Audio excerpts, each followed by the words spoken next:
Selamat siang, salam sejahtera bagi kita semua. Di sini saya akan mempresentasikan mengenai budaya hukum pers di Indonesia. Sebelumnya saya akan memperkenalkan diri saya, nama saya Laura Angelina, dengan nomor induk mahasiswa 173112330040086. Di sini saya akan mempresentasikan dalam rangka untuk memenuhi nilai ujian akhir semester dengan mata kuliah Hukum Pers dan Penyiaran. Di sini saya mengambil judul Sikap Pers terhadap Kondisi Kehidupan Bangsa Indonesia. Sebelum saya membahas masalah budaya hukum pers di Indonesia, kita harus mengetahui apa itu pers.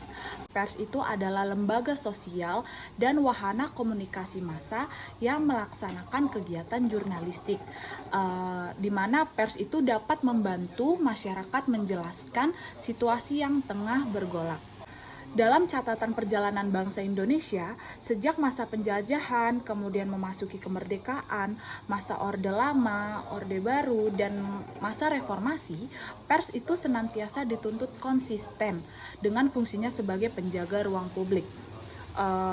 Walaupun faktanya kecenderungan pemberitaan di berbagai media akhir-akhir ini mengarah kepada isu-isu politik yang hangat, kontroversial, dan penuh sensasi. Sementara peristiwa-peristiwa yang berkaitan langsung dengan realitas di masyarakat seakan luput dari pemberitaan, seperti isu-isu pengangguran, kemiskinan, dan degradasi moral. Kalaupun ada peliputan sejenis, masih kurang terangkat atau kurang jelas. Salah satu kasus kebebasan pers yang telah terjadi seperti di pergolakan Mei tahun 98, di mana pergolakan Mei tahun 98 itu telah membawa kebebasan pers di Indonesia menjadi identik dengan demokratisasi. Kebebasan pers menjadi bagian dari tumbangnya Orde Baru yang otoriter dan represif.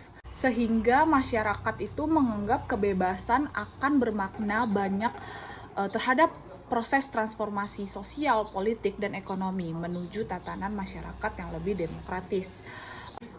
Tetapi pada kenyataannya tidak berbeda dengan era Orde Baru, di mana gerak media massa masih dihadang hambatan-hambatan struktural yang membuat media itu sulit mempertahankan netralitas dalam melaksanakan tugas jurnalistiknya. Oke, pembahasan selanjutnya yaitu adalah kebebasan pers atau biasa disebut dengan freedom of the press yang menyertai lahirnya reformasi, membawa perubahan terhadap sistem pers nasional. Pemahaman terhadap kebebasan pers lambat laun bergulir menjadi tidak jelas. Jika pada tahun-tahun pertama pada masa reformasi berjalan, muncul istilah adanya pers kebablasan atau abuse of freedom. Terakhir, institusi-institusi pers menyatukan bahwa kebebasan pers saat ini kembali dibelenggu dengan adanya beberapa pasal yang lahir dari pemberlakuan Undang-Undang Penyiaran baru yang sempat menimbulkan pro kontra di berbagai kalangan.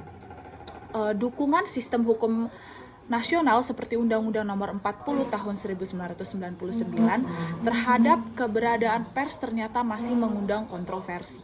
Setelah sebelumnya telah dianggap tidak lagi masalah dengan freedom of the press, dengan tidak adanya SIUPP atau pemberedelan atau biasa disebut dengan pre-publication penalty, yaitu dengan munculnya ide merevisi undang-undang tersebut dengan suatu anggapan bahwa undang-undang tersebut telah gagal mengantisipasi ekses-ekses negatif, kebebasan pers seperti pornografi, penyebaran berita bohong atau hoax, atau juga ada provokatif atau karakter assassination, serta fenomena wartawan gadungan.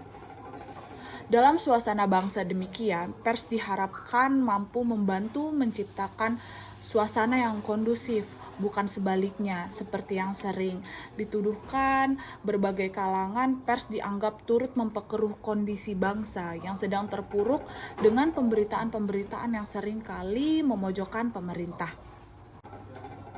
Selanjutnya di sini saya akan membahas keberpihakan pers terhadap masyarakat.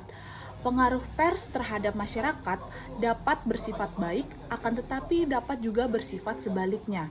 Dalam kondisi bangsa yang sedang kritis seperti saat ini, kebebasan itu perlu dikaitkan dengan hak informasi masyarakat. Dengan demikian, masyarakat tidak akan berpaling kepada rumor ataupun desas-desus politik yang sensasional beredar di kalangan masyarakat.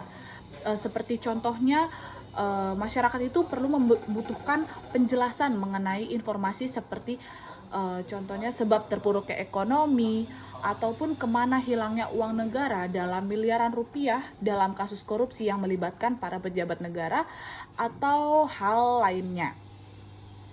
Hakikat kebebasan pers yang sudah tumbuh sejak era reformasi harus diimbangi pula dengan hak pemenuhan kebutuhan informasi masyarakat. Kebutuhan informasi yang jelas, akurat, dan objektif adalah hak asasi masyarakat. Saat ini pers dihadapkan pada suatu dilema. Di satu pihak, pers itu dituduh ikut mengobarkan kebencian dan konflik melalui media. Di lain pihak, berkat pers, masyarakat mendapat informasi tentang berbagai peristiwa meskipun itu seringkali menyakitkan. Peran media adalah mempunyai opini dan membentuk opini. James Curran dalam Rethinking Media and Democracy, seperti yang dikutip oleh Harriet Moko pada tahun 2002, menyinggung tentang siapa yang menentukan arah opini media. Yang pertama adalah pemilik media perlu mempertahankan kepentingan pembaca agar tetap diminati. Yang kedua itu adalah pemilik dan staf redaksi ingin mendapatkan legitimasi publik guna menghindari sanksi masyarakat. Yang ketiga, media amat dipengaruhi kepribadian profesional dan stafnya. Ketiga hal ini menunjukkan adanya kekuatan yang bisa melawan subordinasi media oleh komitmen politik dan kepentingan ekonomi pemegang saham. Selanjutnya di sini saya akan membahas mengenai peran strategi pers dalam situasi kritis bangsa. Terlepas dari masalah tersebut, peranan strategi pers setidaknya harus didukung oleh dua hal, yaitu pers sebagai lembaga kemasyarakatan atau biasa disebut dengan social institution. Diharapkan menjalankan fungsinya sebagai media komunikasi, yakni menyampaikan informasi secara bebas dan bertanggung jawab. Dan yang kedua yaitu pers juga tidak lepas untuk menjalani fungsi norma sosial yang berlaku, dalam arti ia tidak bisa lepas dari kondisi di mana pers tersebut berada. Begitupun yang terjadi dalam sistem pers di Indonesia. Sebagai contoh, ketika Indonesia memasuki masa demokrasi terpemimpin, tidak ada istilah pers bebas dan bertanggung jawab. Bahkan pada awal tahun 1957, pers Jakarta untuk bisa terbit harus memiliki izin dari penguasa perang daerah atau Perperda, Jakarta Raya dan sekitarnya. Larangan terbit seringkali terjadi sewaktu-waktu, bahkan wartawan dapat saja ditahan dengan alasan-alasan yang kabur. Begitu juga pada awal tahun 1960-an, ketika penguasa perang tertinggi atau Perperti mengeluarkan peraturan nomor 10 tanggal 12 Oktober tahun 1960 yang mewajibkan seluruh penerbitan pers di Indonesia harus memiliki surat izin terbit atau SIT. Untuk memperoleh SIT tersebut, pimpinan penerbitan pers harus menandatangani pernyataan yang terdiri atas 19 butir. Butir pertama saja sudah berbentuk penyerahan nasib secara total kepada Perperti dan instansi yang berwenang. Seperti yang telah terjadi, pimpinan harian Abadi tidak bersedia menandatangani pernyataan tersebut, yang kemudian berakibatkan koran ini gugur secara hormat. Dalam kasus yang kedua, yaitulah pada masa demokrasi terpemimpin, harian pedoman Kengpo, Pos Indonesia, Nusantara, dan mingguan Star Weekly dilarang terbit awal Januari tahun 1961. Akibatnya, lembaga pers yang betul-betul steril dari kritik terhadap pemegang kekuasaan, fungsi kontrol sosial pers dikebiri. Dalam periode ini, kondisi pers sakit, tidak berdaya, dan hanya menjadi boneka serta alat kekuasaan. Tidak berbeda dengan pers pada masa pendudukan pemerintahan Jepang yang menjadi alat propaganda penguasa. Kemudian, pada masa Orde Baru atau Orba, lahirlah Undang-Undang Nomor 11 Tahun 1966 tentang ketentuan-ketentuan pokok pers. Pada masa Orde Baru bisa dikatakan media komunikasi massa mempunyai peran resmi sebagai sosok yang harus mendidik dan memotivasi massa agar dapat melaksanakan partisipasi dan kontrol sosial pembangunan. Pers bekerja dalam gerak terbatas yang digariskan secara ketat oleh pemerintah. Media dikontrol secara ketat selama Orde Baru. Kemudian dampaknya sistem komunikasi nasional menjadi tidak ubahnya sistem komunikasi tertutup. Media massa tidak lain adalah suara pemerintah.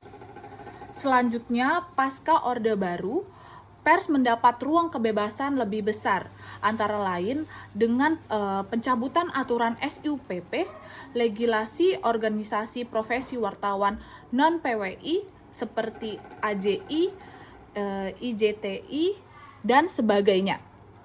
Dan munculnya beragam media massa cetak maupun elektronik.